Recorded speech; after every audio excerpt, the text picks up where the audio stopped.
रतन sir, रतन ये क्या कर रहा है यार? गोली लग जाएगी। ये असली की नकली यार? Good bye Shekhar. Ratan, good bye. रतन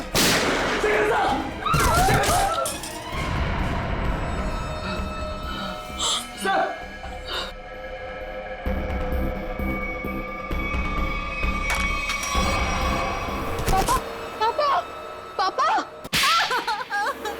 कितना मारोगे मुझे? एक बार बोला ना पैसा दे, एक बात बार बार नहीं दोहराता।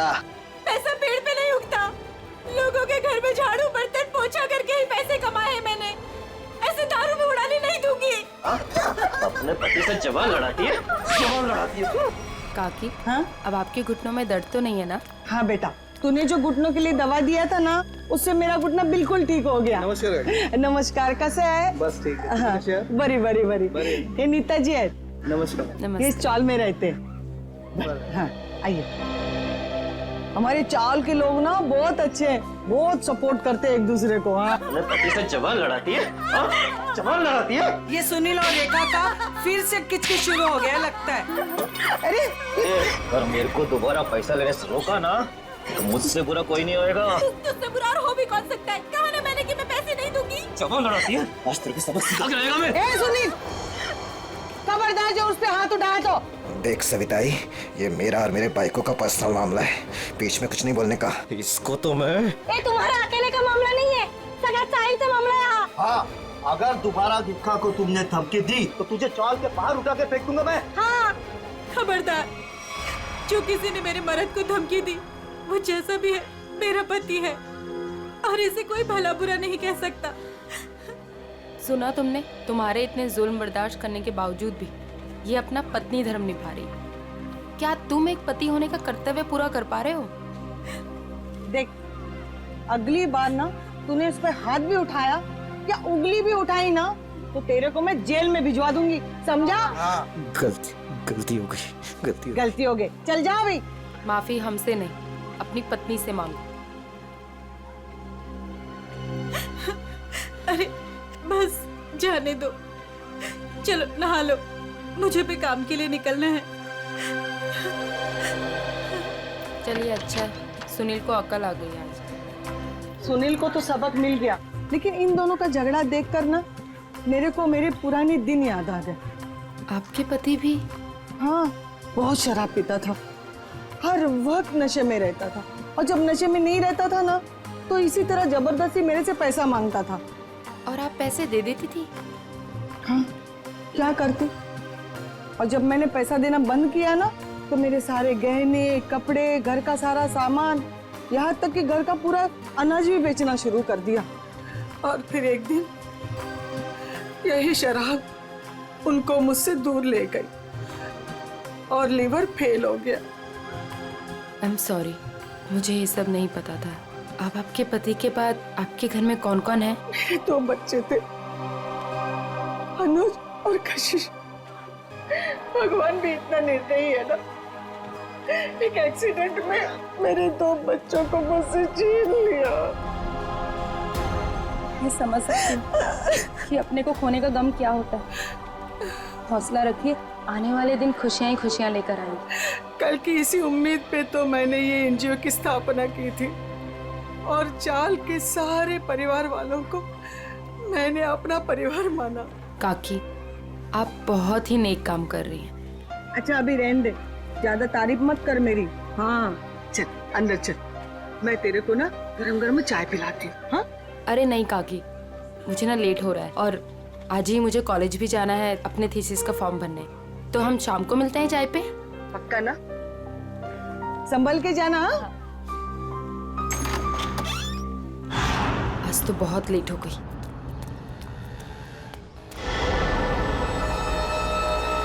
ये तो वही लड़का है, आज तो इस रोमियो को सबक सिखा कर रहूंगी। हेलो ओएस्टा, हेलो, रुक, कब से मेरा पीछा कर रहा है? रुक, भागता कहाँ है? रुक। भाग गया, पता नहीं कहाँ कहाँ से आ जाते हैं। पर सविताई, मुन्नी को स्कूल भेजकर क्या फायदा? बाद में उसे शादी करके चूल्हा चौका ही तो संभालना है। यही तो गलत मानसिकता है उर्मिला।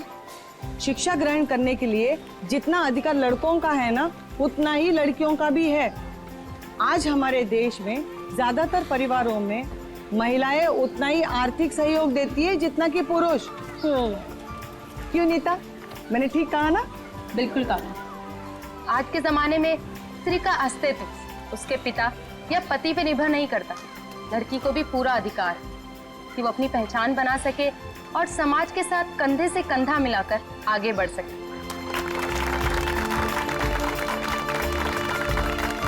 क्या बात है, आप दोनों के विचारों से हम सब सहमत हैं। हाँ। तो मुन्नी का स्कूल जाने का पक्का हो गया। हाँ, पक्का। ये फिर से यहाँ आ गया। लगता है इसको सुबह की डांट का कुछ असर नहीं हुआ। कौन है ये नीता, तुम जानती हो? नहीं काकी, पता नहीं कौन है और कहाँ से आया है, लेकिन रोज मेरा पीछा कर रहा है। अरे पहले क्यों नहीं बताया? चलो जमकर खबर लेते हैं आज इसकी। चलो चल। हेलो, तुम मेरा पीछा करते करते यहाँ तक आ गए? क्या कर रहे हो? चाहते क्या हो? हाँ? अरे कहाँ जा रहे मैं हैं? तुमसे बात कर रही हूँ। अरे सुनाई दे रहा है कि नहीं दे रहा है? क्या हो गया इसे? अरे सीढ़ी, अरे ये तो छत, अरे सुनो, छत के ऊपर जा रहा है। कहाँ जा रहे हो? एक किधर जा रहा है ये? ओ हीरो, रुको। ये अरे अरे अरे, एक क्या कर रहा है? अरे नीचे उतर। अरे खोपड़ी सटक ली है तुझी, क्यों जान देना चाहता है अपनी? अरे बोल ना कुछ। अरे बोल। मैं यहाँ कैसे आया? इधर क्या कर रहा हूँ मैं? तेरे को नींद में चलने का आदत है क्या? हाँ? कब से बुला रहे थे तेरे को? ड्रामा मत करो, बताओ कि मेरा पीछा क्यों कर रहे थे? मैं बात करती हूँ। बेटा देख, तेरे दिल में ना जो कुछ भी है सच सच बता दे। तू नीता को पसंद करता है क्या? वो बात नहीं है, मैं तो नीता जी का बॉडीगार्ड हूँ। इनके पिताजी ने मुझे इस काम पर रखा था कि इनकी मैं रक्षा करूं। उन्होंने ये भी कहा था कि इनको पता न चले।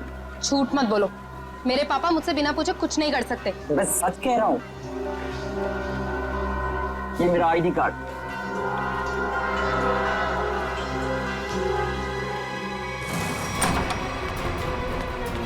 अरे नीता बिटिया, अरे अभी हम तुम्हारे बारे में ही बात कर रहे थे। नमस्ते अंकल। नमस्ते बेटा।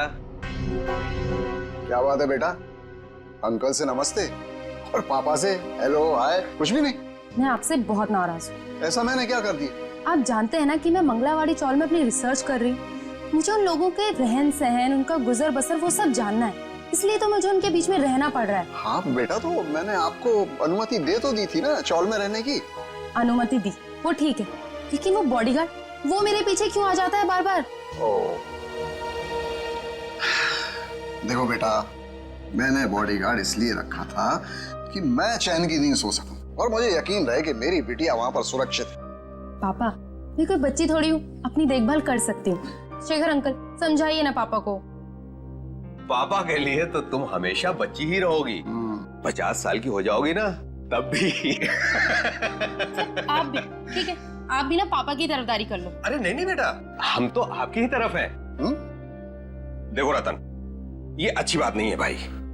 नीता बिटिया को उसकी पर्सनल स्पेस मिलनी चाहिए। लेकिन शेखर, तुम्हें तो पता है ना शहर में जुर्म कितने बढ़ गए हैं।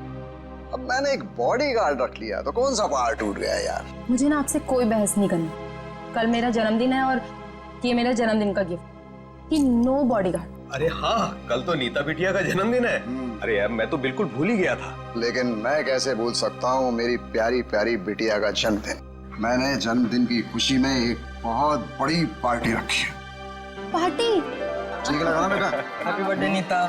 Thank you so much, please enjoy. Nita बेटा, जन्मदिन की ढेर सारी शुभकामनाएं। भगवान करे तुम्हें मेरी भी उम्र लग जाए। थैंक यू सो मच काकी। पापा, ये सविता काकी है, मैंने बताया था ना आपको इनके बारे में। हाँ, नमस्ते नमस्ते। हमारी बिटिया आपकी बहुत तारीफ करती। आपकी बेटी भी बहुत बहुत अच्छी है। Thank you very much. ये है मेरे बिजनेस पार्टनर शेखर। नमस्ते। नमस्ते, आपसे भी मिलकर बहुत खुशी हुई। मुझे भी बहुत खुशी हुई आपसे मिलकर। Ankit, wish you many many happy returns happy birthday. Thank you so much. अरे sir looking handsome sir. Thank you. अच्छा सर, कल हमारे नए प्रोजेक्ट की मीटिंग फिक्स हुई है सुबह 10 बजे। 10 बजे ओके डन। हेलो, जी ये मेरी बर्थडे पार्टी है, आपका ऑफिस नहीं। तो ये जो अपना काम है ना, ऑफिस आगे रखिए। सॉरी बेटा सॉरी। आई एम सॉरी, आज काम की कोई बात नहीं हो गई, ठीक है। चलो अब केक काटें। पापा बस एक मिनट, छोटा सा सरप्राइज है। रामू, श्याम, जल्दी से सारे मेहमानों के चश्मे ले आओ। चश्मे? चश्मे? ये देखिए, रंग बिरंगे चश्मे। सो आज का थीम है गॉगल्स, तो ये सबको पहनने हैं। Okay guys? Very innovative idea. तुम्हें ड्रेस से मैच कर रहा है ना? तो मैं अभी नहीं लगाऊंगी, मैं केक काटने के बाद लगाऊंगी। चलो चलो केक काटते हैं। हाँ।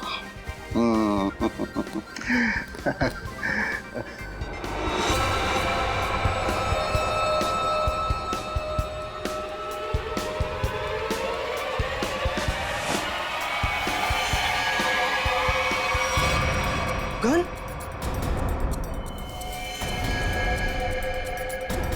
रतन सर, रतन ये क्या कर रहा है यार? गोली लग गई। ये असली की नकली यार। Good bye Shekhar. Ratan good bye रतन।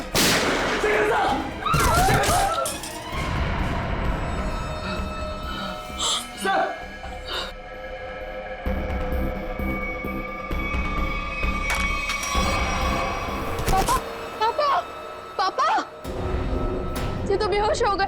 ये अच्छा है, गोली मार के बेहोशी की एक्टिंग कर रहे हैं। अरे कोई एम्बुलेंस बुलाओ, शेखर जी को गोली लगी है। और सीआईडी को भी फोन करना पड़ेगा।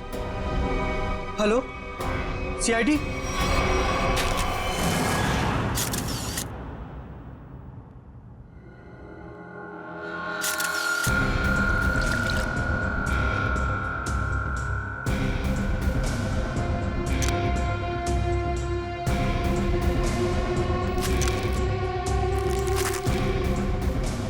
गोली सीधे सीने पे मारी गई है।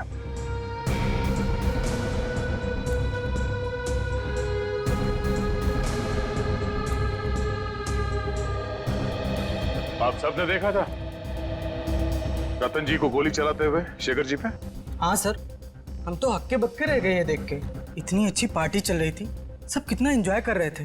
पता नहीं अचानक रतन जी को क्या हो गया, उन्होंने गोली चला दी। जरूर मेरे पापा के खिलाफ किसी ने साजिश की, ऐसा कर ही नहीं सकते। रतन जी। सर। रतन जी को होश आ गया। उठाओ इन्हें। जी उठिए, चलिए उठिए। शेखर को क्या हो गया? सर क्यों भारी हो रहा है? पहले खून कर दिया इनका, अभी सर दर्द का बहाना कर रहे हो? हाँ, ये नाटक बंद करो, हटाओ। उठिए। ये आप क्या कह रहे हैं? मैंने किसी का खून नहीं किया। नीता बेटा क्या कह रहे हैं ये लोग, मेरी समझ में नहीं आ रहा है बेटा। पापा, मुझे खुद समझ में नहीं आ रहा है कि ये सब हो क्या रहा है। समझ में आएगा, सबको बहुत जल्दी सबको समझ में आ जाएगा। निखिल, मयूर, घर की अच्छी तरह से तलाशी लो। यहाँ पे पार्टी में जितनी भी चीजें मौजूद है सबको उठा लो। जयंती सर, इस गन को फोरेंसिक लैब में भिजवा दो। रतन जी चलिए ब्यूरो चलते हैं। पापा ठीक तो है ना? पापा सर, सब बैलिस्टिक्स रिपोर्ट आ गई। इसमें साफ साफ लिखा है कि शेखर को जो गोली लगी थी वो रतन जी के गन से चली थी, और उस गन पे जो उंगलियों के निशान मिले थे वो भी रतन जी के ही थे। कहिए रतन जी, क्या कहना है आपको इस बारे में? नहीं, कुछ समझ में नहीं आ रहा सर।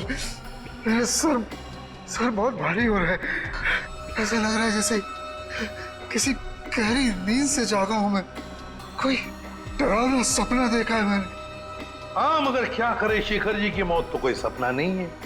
सारे सबूत यही कह रहे हैं कि शेखर का खून तुमने किया है। मैंने कोई गोली नहीं चलाई सर।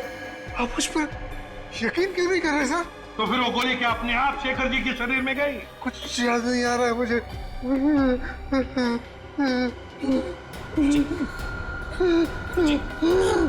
जी, मैंने कहा था ना आपसे कि मेरे पापा दिल के मरीज हैं, उन्हें टेंशन मत दीजिए। सर मैं एम्बुलेंस को फोन करता हूँ। नहीं नहीं नहीं, अपनी गाड़ी में लेकर चलो, हॉस्पिटल में एडमिट करो जल्दी। चलिए। मैं भी चलती हूँ साथ में। नहीं, आप नहीं जाएंगी। उन्हें पहले एडमिट होने दो, बाद में मैं भी चलूंगा तुम्हारे साथ। प्लीज सर, मेरे पापा को छोड़ दीजिए। अगर तुम्हारे पापा ने कुछ भी नहीं किया है तो उन्हें कुछ नहीं होगा। अच्छा एक बात बताओ, रतन जी का कोई झगड़ा वगड़ा था पहले से शेखर जी के साथ, या फिर कल पार्टी में कोई झगड़ा वगड़ा हुआ था? नहीं सर, वो तो पार्टी में बहुत एंजॉय कर रहे थे। अच्छा, क्या तुम्हारे पापा के बर्ताव में कुछ तुम्हें थोड़ा अजीब सा लगा? कभी आदमी कोई टेंशन में होता है या वैसे कुछ? हाँ सर, कोई झगड़ा तो नहीं हुआ था, लेकिन उनका मूड थोड़ा सा चिड़चिड़ा था और वो शेखर अंकल को कुछ कह भी रहे थे। तुमने काम सही से नहीं किया, वो वापस आ गया। वो वापस आ गया? ये कौन? सर नाम तो नहीं लिया था। अच्छा, ये बातचीत कब हुई थी दोनों के बीच? कल हुई थी, एनजीओ से लौटने के बाद। एनजीओ? कौन सा एनजीओ है ये? मेरी बड़ी बहन सानिया की मौत के बाद पापा ने एक एनजीओ खोला था, जहाँ पे हम गरीब लोगों को रोटी, कपड़ा और रहने के लिए छत देते हैं। कहाँ है ये एनजीओ? नमस्कार साहेब, मी कपिल, यहाँ एनजीओ मैनेजर आहे। आप ये बताएंगे कि इस एनजीओ में आप कब से काम कर रहे हैं? पहले दिन से, जब रतन जी ने सानिया मैडम की याद में इस एनजीओ की स्थापना की थी। फिर तो आप काफी करीब से जानते होंगे शेखर जी और रतन जी को। हाँ जी, एनजीओ में काम करने वाले सभी लोगों को अपना परिवार का सदस्य मानते थे। हमेशा आकर हमसे हमारे सुख दुख के बारे में पूछते थे और अपने सुख दुख बांटते भी थे। ये तो बहुत अच्छी बात है। फिर तो आप ये भी जानते होंगे कि शेखर जी और रतन जी के बीच में किस बात को लेकर टेंशन चल रही थी? नहीं साहब, ऐसा कहीं ना थे। वो दोनों बिजनेस पार्टनर कम और भाई संबंध ज्यादा थे। भाई समान थे? तो फिर रतन जी ने शेखर जी का खून क्यों कर दिया? जरा दिमाग पे जोर डालिए और सोच के बताइए कि शेखर जी और रतन जी के बीच में कुछ झगड़ा हुआ था या कुछ बहस हुई थी? ऐसा कई साले न होते। लेकिन रतन जी की बेटी बता रही थी कि रतन जी और शेखर जी आपस में कुछ बातें कर रहे थे। कि कोई आया है? कौन वापस आया है? कुछ पता है आपको? हाँ, वो ये दोनों यहाँ बात कर रहे थे इसके बारे में, जब मैंने उस अजीब घटना के बारे में बताया उन्हें। अजीब घटना?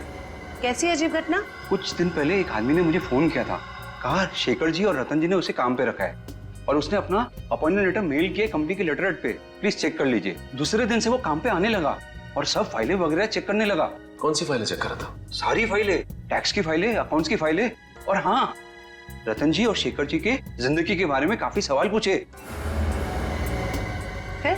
फिर क्या, बस लंच ब्रेक में खाना खाने के बहाने बाहर चला गया और वापस ही नहीं आया। जब भी मैंने इस घटना के बारे में दोनों बॉसेस को बोला तो उन्होंने कहा कि हमने किसी को काम पे रखा ही नहीं है। इतनी मेहनत करके आया था पूछताछ करने के लिए, जरूर इस जुर्म में उसका हाथ है। शेखर जी ने रतन जी को कहा कि वो वापस आ गया है, तुमने अपना काम बरोबर किया नहीं है। इस आदमी का चेहरा तो देखा था ना आपने, हमारे लिए स्केच बनवाई। साहिब, दरअसल बात यह है कि उस दिन मैं अपना चश्मा घर में भुलाया था और चश्मे के बगैर मुझे तो कुछ दिखता ही नहीं है। सामने कुर्सी पड़ी की गाड़ी पड़ी, मेरे को वो भी नहीं दिखता। सर, एक बात तो तय है, ये जरूर इन दोनों के अतीत से जुड़ा हुआ ही कोई आदमी है। एग्जैक्टली, इसीलिए तो बड़ी आसानी से इस अनजान आदमी को उन्होंने पहचान लिया। इस नए मोहरे से जल्द मिलना होगा। सर, हाँ, पता चला एनजीओ से किसका फोन था जिसकी वजह से इन दोनों के बीच में अनबन हो गई? सर, एनजीओ वालों को उसका नाम तो नहीं मालूम, लेकिन उनका कहना था कि कोई आदमी आया था, अनजान आदमी, जो काफी सवाल जवाब कर रहा था वहां। यह आदमी जरूर रतन ने जो अपने बेटी सानिया के नाम पे एनजीओ चलाया उसी से संबंधित है। रतन और शेखर दोनों इस आदमी के बारे में जानते थे और इसीलिए इन दोनों के बीच में बहस हो गई। सर, कहीं ये जो भी चीजें हो रही हैं, इन सबका संबंध सानिया की मौत से तो नहीं? नीता, बेटा एक बात बताओ, तुम्हारी बहन की मौत कैसे हुई? दीदी ने आत्महत्या की थी। क्यों? मालूम नहीं। मालूम नहीं मतलब? मैं उस वक्त हॉस्टल में थी, घर पे क्या हो रहा है क्या नहीं, सबसे अनजान। अच्छा, जब आपकी बहन ने आत्महत्या की तो उस वक्त क्या आप हॉस्टल में थी? उस वक्त तो मैं घर पे थी, छुट्टियां मनाने के लिए आई थी। मुझे आज भी वो दिन याद है जब मैं और पापा मॉल से शॉपिंग कर कर आए और जैसे ही पापा ने दरवाजा खोला। सानिया बेटा, सानिया, सानिया! नीता, क्या तुमने अपने पापा से पूछा नहीं, जानने की कोशिश नहीं की कि क्यों तुम्हारी बहन सानिया ने ऐसा कदम उठाया? पूछा था सर, बहुत बार, लेकिन पापा हमेशा यही कहते थे कि तुम्हें इस बारे में जानने की जरूरत नहीं, और वो रोने लगते थे। इसलिए मैंने इस बारे में कभी उनसे बात नहीं की। हम मगर किसी को तो पता होगा ना क्या तकलीफ थी सानिया को, कोई खास दोस्त न कोई तो। आया जी थी, वो हमेशा उनके साथ रहती थी। उसकी जिंदगी के पहले दिन से लेके आखिरी दिन तक वो हमेशा दीदी के साथ रही है। जी, ये आया रहती कहाँ है? उसी चौल में जहाँ मैं रिसर्च कर रही हूँ। अभी भी पापा उनकी तनख्वाह हर महीने बराबर पहुँचा देते हैं। क्या चल रहा है तुम्हारा? अभी तक गिनती चालू है? आई एम सॉरी सर, पता नहीं क्यों मगर मुझे एक चश्मा कम लग रहा है। एक चश्मा कम लग रहा है मतलब? सर पार्टी में 20 लोग आए थे। हाँ। मैं कम से कम 5 बार गिन चुका हूँ, हर बार 19 चश्मे बता रहे। तो फिर एक चश्मा कहाँ गया? पता नहीं सर। जी बिल्कुल सही कह रहे हैं, जो चश्मा मेरे पापा ने पहना था वो तो इसमें है ही नहीं। पापा का चश्मा कहाँ गया? सर हो सकता है जब पापा बेहोश हुए हो तो कोई लेकर चला गया हो। कमाल है सर, पार्टी में खून हो जाता है मगर फिर भी किसी को चश्मा चुराने की सूझी। एक बात और सर, बिल्कुल उसी तरह का चश्मा मेरे बॉडीगार्ड ने भी पहना था जब वो चौल की छत से कूदकर खुदकुशी करने वाला था। एक मिनट, तुम्हें कैसे पता चला कि वो वही चश्मा था जो तुम्हारे पापा ने पहना था? क्योंकि मैंने उसे पहले भी देखा है, वो कभी चश्मा नहीं पहनता, लेकिन उसने चौल की छत से जब वो कूद रहा था तो उसने उसी तरह का चश्मा पहना था। वो चश्मा ही मनूस है। सर इस चश्मे का खून के साथ क्या कनेक्शन हो सकता है? सचिन, कोई ना कोई कनेक्शन तो जरूर है, कुछ ना कुछ तो गड़बड़ है, कुछ ना कुछ तो गड़बड़ है इस चश्मे को लेकर। क्या नीता, क्या हमारे लिए तुम्हारे पिताजी के गॉगल का जो डिजाइन है वो बनवा सकती हो हमारे स्केच आर्टिस्ट से? जरूर सर। उन दोनों को कनेक्ट कर दो।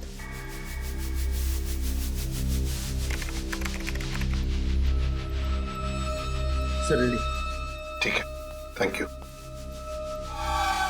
कमाल का डिजाइन है ये इस चश्मे का। सर ये चश्मा तो कस्टम मेड लगता है, क्योंकि रेडीमेड चश्मों की डिजाइन ऐसी नहीं होती। हाँ श्रेया, ये ऑर्डर देख के, डिजाइन देखकर बनाया गया चश्मा है ये। पता लगाना पड़ेगा शहर में ऐसी कौन सी दुकानें हैं, कितनी दुकानें हैं जो इस तरह के चश्मे बनाती हैं। फिर सानिया की आया के बारे में भी पता लगाना पड़ेगा।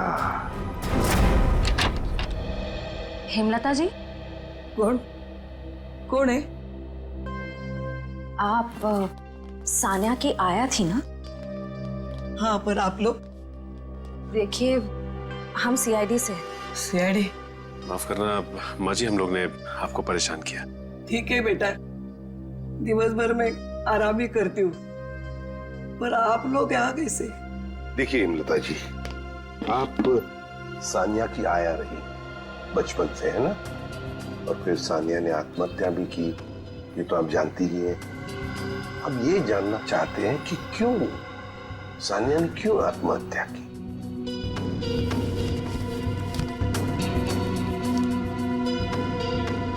बहुत दिनों बाद इन बूढ़ी आंखों को आप लोगों ने नम कर दिया। हम आपका दुख समझते हैं। मैं हूँ जिम्मेदार, मैं हूँ। या तो रतन जी को मैंने मनाना चाहिए था उस रिश्ते के लिए, वरना सानिया को मजबूर करना चाहिए था वो लड़के को भूलने के लिए। लड़का? कौन लड़का? जिससे वो प्यार करती थी। प्यार करती थी? अच्छा, तो फिर हुआ क्या? वही अमीर गरीब लड़का, गरीब था ना। एक दिन अचानक वो लड़का कहीं दूर चला गया। महीनों इंतजार करती रही सानिया, न खाती थी न पीती थी। वो अपने बंद कमरे में रोती रहती थी। वो लड़का कौन है, कहाँ रहता है, क्या उसका कोई टेलीफोन नंबर वगैरह है आपके पास? नहीं, सानिया ने कभी उसका नाम या पता नहीं बताया अभी। चल ठीक है, कोई बात नहीं। सॉरी, हमने आपको बहुत तकलीफ दी। आराम कीजिए। सर, सोच रही हूँ दया सर के लिए एक चश्मा ले लूं। दया का बर्थडे आने वाला है क्या? नहीं सर, वो हमेशा ना मुझसे उखड़े उखड़े रहते हैं, इसीलिए। अच्छा, गिफ्ट देके उनको खुश करना चाहती हो? नहीं सर, उन पे बहुत अच्छा लगेगा, इसलिए। बाद में देखते हैं। एक्सक्यूज मी जी, कहिए किसके लिए चश्मा दिखाऊं? एक मुजरिम के लिए। मुजरिम के लिए चश्मा? मैं कुछ समझा नहीं। जरा ये डिजाइन देखो चश्मे की। ये आपने ही बनाया था? जी हाँ, आपको पसंद है? आप लोगों के लिए भी बनवा दूं? नहीं नहीं, आप हमें माफी कीजिए। आपका बनाया हुआ ये चश्मा पहनकर लोग उल्टी सीधी हरकतें करने लगते हैं। कोई छत पे पहुंच जाता है छलांग लगाने, तो कोई किसी को गोली मार रहा है। क्या मजाक कर रही हैं आप? ये सब मेरे चश्मे की वजह से हो रहा है? हम मजाक के मूड में नहीं है। सीआईडी? अब जरा ध्यान से बताओ, किसके लिए बनाया था ये? एक मिनट सर। सर, ये कोई अभिषेक नाम का आदमी था।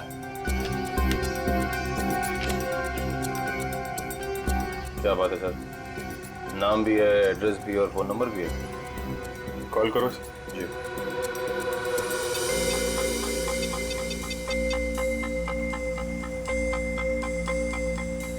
सर, नंबर गलत है। गलत? लगता है एड्रेस भी गलत है। दिल दरिया कॉलोनी। दिल दरिया कॉलोनी कभी सुना है आपने? कहीं कहाँ पे है मुंबई में? सॉरी सर, मैंने एड्रेस ठीक से देखा नहीं था। आंखों का बिजनेस करते हो तुम? आदमी को तो देखा होगा ठीक से। दरअसल सर, मैं उस वक्त दुकान पर नहीं था। मेरा कारीगर जगनलाल था, उसने ही अभिषेक को देखा था। बुलाइए जरा ये जगनलाल जी को। जगनलाल जी साहब, ये लोग सीआईडी से हैं। जरा इन्हें बताओ, ये खास डिजाइन वाला चश्मा किसने बनवाया था? साहब, वो बड़ा ही अजीब आदमी था। बड़ी सी टोपी पहन रखी थी, आंखों पर काला चश्मा लगाया था, और ना जाने कितने दिनों से उसने दाढ़ी नहीं की थी। काफी लंबी दाढ़ी थी उसकी। ओह, नाम और एड्रेस की तरह हुलिया भी नकली। कुछ और याद आता है इस आदमी के बारे में? हाँ सर, अक्सर जो लोग चश्मा बनाते हैं ना, वो सामान हमारे दुकान से ही लेते हैं, लेकिन वो खुद अपना सामान लेके आया था। फ्रेम, कांच और एक अजीब सी छोटी सी चीज उसने लगाई थी चश्मे में। छोटी सी चीज? अच्छा, उस चीज के बारे में कुछ बता सकते हैं आप? तब अपने मोबाइल का सिम कार्ड होता है ना, उससे भी छोटी चीज थी। और साहब, चश्मा बनने के बाद उसने मुझे पहनने भी नहीं दिया। मुझे फिटिंग चेक करवानी थी तो बोला चश्मा गंदा हो जाएगा। ये भी कोई बात हुई? कोई बात नहीं। आप जरा ये मेरा कार्ड रखिए। अगर वो आदमी दोबारा आए या दिखाई पड़े तो मुझे फोन करना, और उसको नहीं बताएंगे, इतना तो समझते हैं ना आप? समझ गए सर। सर, हाँ, ये रोहन और मीशा है। ये सानिया के बड़े अच्छे दोस्त थे। घबराओ मत। देखो, हमने तुम्हें यहाँ कुछ सवाल पूछने के लिए बुलाया है। कैसे सवाल सर? सानिया के बारे में। क्या तुम लोगों को पता है सानिया ने ऐसा क्यों किया, क्यों आत्महत्या की? पता नहीं सर, अगर उसे कोई प्रॉब्लम होती तो हम जरूर उसकी मदद करते, लेकिन ऐसा कुछ नहीं था सर। एक बात बताओ, क्या सानिया का कोई बॉयफ्रेंड वगैरह था? कोई लड़का था उसकी जिंदगी में? हाँ सर, एक लड़का तो था, मगर उसने कभी हमें उससे मिलवाया नहीं। क्यों? पता नहीं सर, वो बोली सब कुछ ठीक हो जाने के बाद सबको बताएगी। बहुत सीरियस थी उसको लेकर, शादी करना चाहती थी उससे। अच्छा, क्या नाम क्या था उस लड़के का? नहीं सर, उसके बारे में कुछ भी नहीं बताया था। पर हाँ सर, वो कॉलेज खत्म होने के बाद मंगलावाड़ी चौल जाती थी। एक दो बार तो मैंने खुद उसे वहाँ पे छोड़ा था। वहाँ पे एक लड़का बाइक पे हेलमेट पहने उसका इंतजार किया करता था। मंगलावाड़ी? चलो, थैंक यू वेरी मच, तुम दोनों जा सकते हो। मंगलावाड़ी चाल? सर, नीता तो वहीं पे रिसर्च करती थी। और उसकी बहन सानिया, नीता की बहन सानिया जिस लड़के से मिलने जाती थी, वो मंगलावाड़ी चाल में ही रहता है। मंगलावाड़ी चाल में। कुछ समझ गए? समझ गया सर। मतलब ये नीता उस लड़के को जानती है? मगर जानबूझ के हमसे छुपा रही है। हाँ, मंगलावाड़ी चाल। इस लड़की को देखिए, क्या आप में से कोई भी इसे जानता है, कभी देखा है? हाँ, ये अक्सर हमारे चौल में आया करती थी उस लड़के से मिलने। कौन सा लड़का? मनोज नाम था उसका, इसी चाल में रहता था वो। रहता था मतलब अब नहीं रहता? वो दरअसल कुछ साल पहले उसे सजा हो गई थी। अब तक तो सजा पूरी भी हो गई होगी, पर वो वापस लौटा नहीं। क्या क्या किया था उसने? सर पक्के से तो पता नहीं, पुलिस कह रही थी चोरी चकारी का इल्जाम है उस पर। मनोज, चल, thank you very much. Sir जिस मनोज की आप बात कर रहे हैं उसका तो सर कोई भी पुलिस रिकॉर्ड नहीं है। सुमी जी, ये कैसे हो सकता है, जबकि मंगलावाड़ी चाल में रहने वाले लोगों ने हमें बताया कि 5 साल पहले मनोज को उसी चाल में से गिरफ्तार किया था। सर सारी फाइलें आपके सामने रखी हुई हैं। 5 साल के सारे रिकॉर्ड आप देख चुके हैं, मगर कहीं भी इस नाम का कोई शख्स नहीं है। हो सकता है मनोज की फाइल गुम हो गई। ऐसा कैसे हो सकता है सर? क्यों नहीं हो सकता? तो फिर मनोज की फाइल मिल क्यों नहीं रही है? हो सकता है सर आपको कोई गलत इंफॉर्मेशन मिल गई हो, या फिर इस नाम का कोई शख्स हो ही ना, या फिर चौल वालों ने आपसे झूठ बोल दिया। होने को तो यह भी हो सकता है कि मनोज की फाइल यहां से जानबूझकर गायब की गई।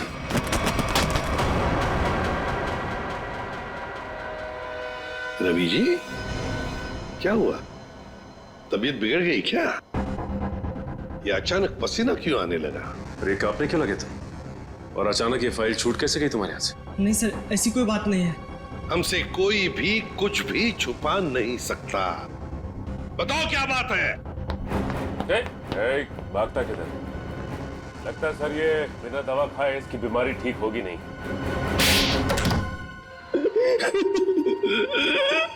सर मुझे माफ कर दीजिए, मेरे पैसों के कारण मैंने उसकी फाइल जला दी। शर्म आनी चाहिए तुम्हें। पैसों की लालच में तुमने मुजरिम की मदद की, और तो और अपने नौकरी से गद्दारी की, अपने देश से भी गद्दारी की तुमने। कौन से जेल में है मनोज? सर तिलक नगर जेल में था। 7 साल की सजा थी उसे। अच्छे व्यवहार के कारण 4 साल में उसे रिहा कर दिया गया। सर अगर वो अच्छे बर्ताव के लिए रिहा हो ही रहा था तो फिर रिकॉर्ड नष्ट करने के लिए उसे घूस देने की क्या जरूरत थी? सचिन, शेखर और रतन, इन दोनों के बीच में जो बहस हुई थी उसमें शेखर बोल रहा था कि वो वापस आया है, तो फिर जरूर वो मनोज के बारे में बात हो रही थी। सर उस चश्मे वाले का फोन। हाँ सर, मैं जगन्नाथ चश्मे वाला। सर अभिजीत सर का फोन नहीं लग रहा था, इसलिए मैंने आपको फोन किया। हाँ बोलिए। सर वो आदमी फिर आया था चश्मा बनाने। अब इस वक्त कहाँ है वो आदमी? सर वो जाते वक्त फोन पे बात कर रहा था, कह रहा था कि किसी विद्युत नगर जा रहा है, सेक्टर 5। विद्युत नगर? नीता भी तो विद्युत नगर में रहती है। माय गॉड, मतलब नीता की जान को खतरा है। हाँ एसीपी सर, हम नीता के घर पहुंच गए हैं।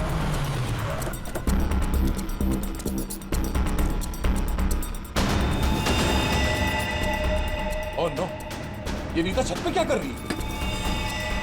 इसे रोकना होगा। नीता!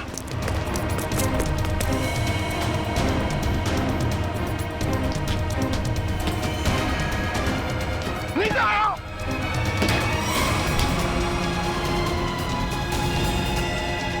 तो हटो।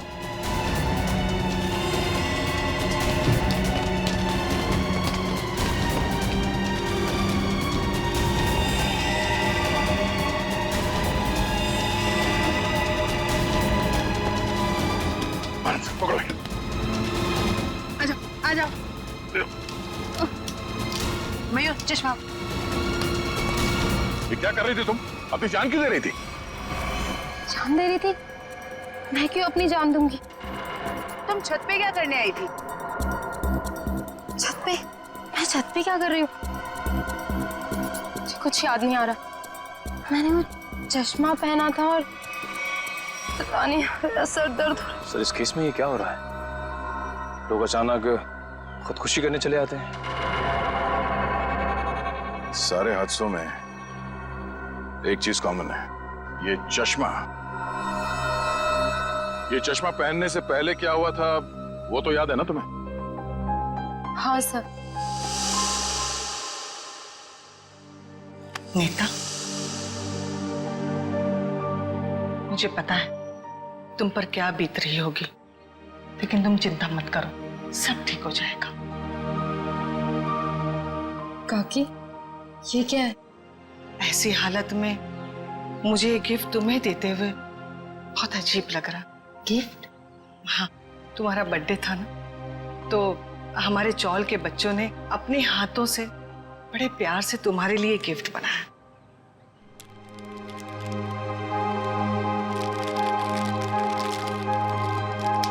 चश्मा?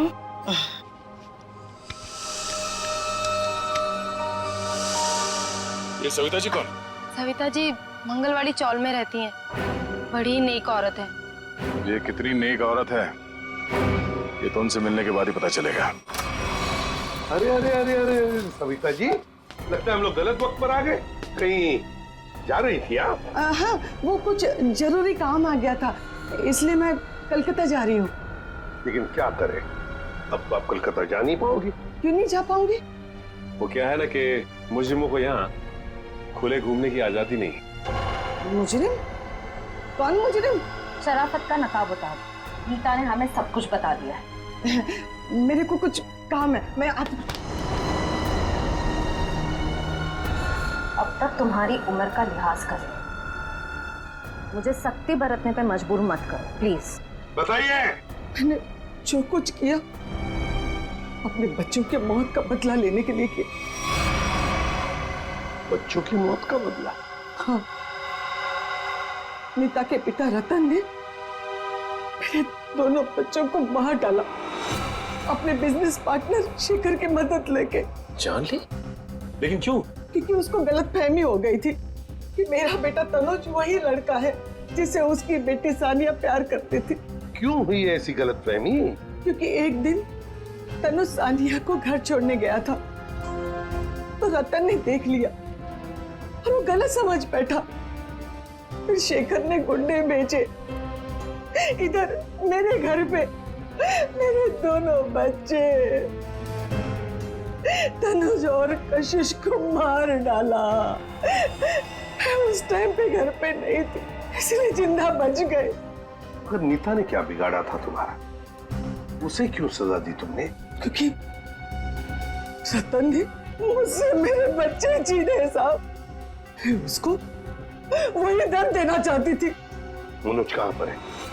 मनोज? कौन मनोज? वही मनोज जिसने तुम्हें बदला लेने में मदद की थी। साहब, मेरे को नहीं मालूम। बताना तो पड़ेगा ही। ये जादू वाला चश्मा कहां से बनवाया? मनोज कहां पर है? आइए आइए जनाब, आप ही का तो इंतजार था। आइए। बड़े खुश नजर आ रहे हो, क्या बात क्या है? बात ही ऐसी बॉस, आज मैं आपको एक कमाल का जादू दिखाता हूँ। देख साउंड के, मेरे पास मजाक करने के लिए वक्त नहीं है, जल्दी बता। अरे यार 2 मिनट, हमेशा काम करते रहते हो, जरा जादू देखो प्लीज प्लीज। तारिका लेके आओ। देखो देखो देखो देखो क्या होता है, देखो। ये लीजिए। Very good.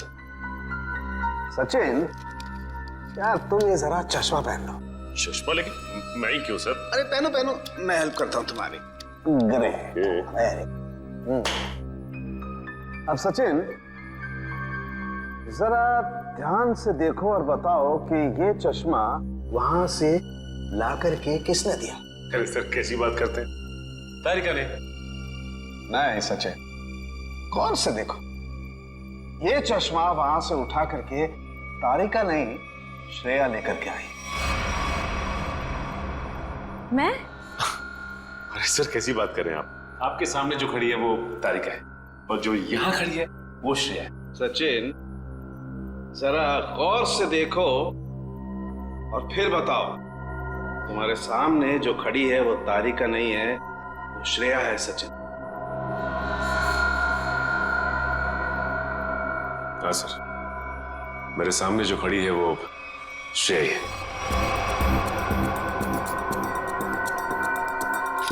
सचिन, ये मेरी गन दो। और तुम्हें इस गन के साथ क्या करना है सचिन, तुम जानते हो ना? हाँ सर, मुझे अच्छी तरह से मालूम है कि इस गन के साथ क्या करना है। साळुंखे, कुछ नहीं होगा। साळुंखे ऐसी मजाक मत कर। Please believe me. हाँ सचिन, तो पता है ना तुम्हें क्या करना है इस गन से? हाँ सर, पता है।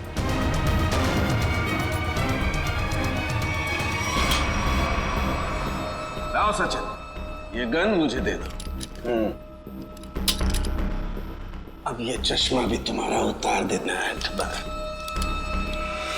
जा, जो क्या रहे, सर भारी और सचिन, अभी अभी आपने मुझे मारने की कोशिश की, मुझ पर गोली भी चलाई। वो तो गन खाली थी इसलिए। ये तुम क्या कह रही हो? मैं तुम्हें मारने की कोशिश क्यों करूंगा? मैं तुम्हें गोली क्यों चलाऊंगा? रिलैक्स रिलैक्स, मैं बताता। बस, ये बहुत ही स्पेशल चश्मा है। इस चश्मे में एक डिवाइस लगी हुई, एक ऐसा यंत्र जिसकी वजह से जो इंसान इस चश्मे को पहनता है वो सम्मोहित हो जाएगा, हिप्नोटाइज। और ये नैनो डिवाइस है जो वॉइस रिकॉर्ड करता रहता है। तो जिस इंसान ने चश्मा पहना है उससे ये बताता रहता है कि उसे एग्जैक्टली करना क्या है। आपने जो मुझ पर गोली चलाई वो भी इसी डिवाइस की वजह से। इसलिए वो आवाज आ रही थी। लेकिन ये आवाज हमें सुनाई क्यों नहीं रही? वो इसलिए क्योंकि वो आवाज बहुत ही ज्यादा धीमी है। बॉस, वो आवाज इतनी कम है कि बाजू में खड़ा इंसान भी वो आवाज सुन नहीं सकता है। और जैसे ही ये चश्मा उतारा जाता है, आदमी भूल जाता है कि उसने जब वो चश्मा पहना था क्या किया था उस वक्त। एग्जैक्टली। और इसीलिए रतन जी को ये याद नहीं था कि इन्होंने शेखर पे गोली चलाई। और उस बॉडीगार्ड को भी इसीलिए पता नहीं चला कि वो कब छत पर गया और कब छलांग लगाई। ये सारा इस मनोज का किया हुआ कर्म है। अब वो वक्त आ गया है जो मैंने अपनी पूरी जिंदगी में किया, वो सारे कर्मों का हिसाब होगा। अफसोस, पाप का घड़ा पुण्य से भी भारी है, लेकिन मेरी जैसी औरत का जीने का कोई अधिकार नहीं है, कोई अधिकार नहीं है। उम्मीद करती हूँ अगले जन्म में अच्छा इंसान बनने की कोशिश करूंगी।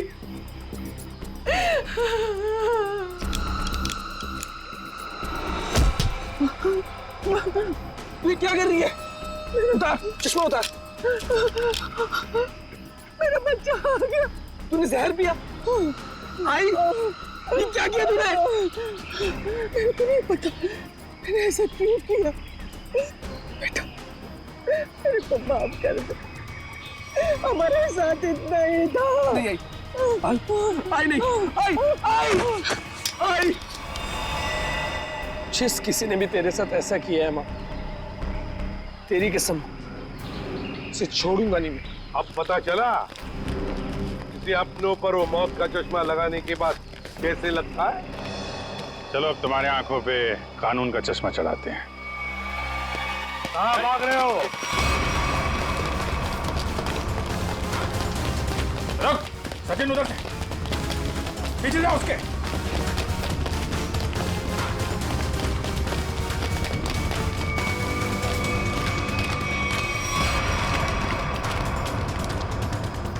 many happy returns of the day. Happy birthday. so much. अब जेल की चक्की पीसने की तैयारी करो। सविता जी भले मेरी असली माँ ना थी, पर वो मेरे लिए मेरी माँ से भी बढ़कर थी। उनके बच्चों के मरने के बाद उन्होंने मुझे ही अपना बेटा माना था। मतलब तनुज और कशिश के बाद? हाँ, उन दोनों बच्चों की मौत कोई हादसा वादसा नहीं थी, बल्कि उनका खून हुआ था, जिसे किया था नीता के पिता रतन कुमार ने। और मुझे झूठे रॉबरी के केस में फंसाया भी उन्होंने ही था। इसलिए मैंने प्लान बनाया, बदला लेने का प्लान। और रतन की कंपनी में ही नौकरी कर ली, लेकिन रतन ने तुम्हें पहचाना नहीं? रतन और शेखर ने मुझे नहीं पहचाना। क्योंकि उन्होंने मुझे कभी देखा ही नहीं था और इसी बात का मैंने फायदा उठाया। और जेल से छूटने के बाद ना ही मैंने सविता माँ के बच्चों का बदला लिया, बल्कि अपनी सान्या जिसे मैं इतना प्यार करता था उसकी भी मौत का मैंने बदला लिया। हमारे पास चले आते, हम तुम्हें न्याय दिलाते। कानून पर से तो विश्वास ही उठ गया था मेरा, इसलिए मैंने खुद ही न्याय करने की सोची। नीता से दोस्ती की, फिर उसे मार दिया। सान्या से प्यार करते थे तुम, इसे प्यार कहते हो? उसकी बहन की जान लेने चले थे तुम। वो तो अच्छा हुआ हम लोग इस वक्त पे पहुंच गए और उसे बचा लिया। क्या नीता जिंदा है? हाँ जिंदा है। बहुत कोशिश की ना तुमने उसे मारवाने की। उसके बॉडीगार्ड को भी वो चश्मा पहना दिया ताकि वो आत्महत्या कर ले, मगर नहीं, तुम्हारा प्लान वैसे ही फेल हो गया। हाँ, मगर रतन का प्लान फेल नहीं हुआ। मैंने वेटर के जरिए उसे खूनी चश्मा पहनाया और उसी के जरिए उसी के दोस्त को मरवा दिया।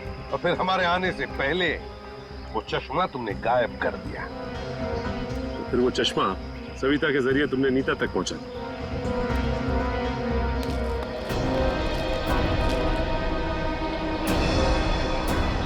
माँ, तू जिंदा? मैं जिंदा हूँ। मेरे को माफ कर दो मनोज बेटा, ये सब कुछ मुझे सीआईडी को बताना पड़ा। इन्होंने जो कुछ भी किया हमारे कहने पे किया।